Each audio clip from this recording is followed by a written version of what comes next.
अस्सलाम वालेकुम। Shaheen TV breaking news में आप सबको खुश आमदीद। ईरानी सदर इब्राहिम रईसी का अहम तरीन बयान सामने आया है, जहां उन्होंने कहा है एक सियासी और मुस्लिम ग्रुप की हुकूमत अफगानिस्तान के मसाइल कभी भी हल नहीं कर सकती। ईरानी सदर इब्राहिम रईसी ने मजीद कहा, ईरान अफगानिस्तान के साथ सरहद पर दाइश की मौजूदगी की कभी भी इजाज़त नहीं देगा।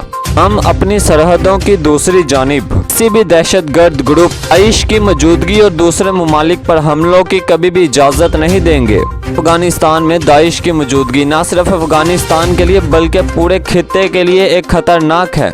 सदर ने खिताब करते हुए मजीद कहा, किसी भी एक नस्ली या सियासी ग्रुप से ताल्लुक रखने वाले लोग अफगानिस्तान के मसाइल हल नहीं कर सकते। अफगानिस्तान में तमाम शराकत दारों पर मुश्तमिल हुकूमत तश्कील दी जाए।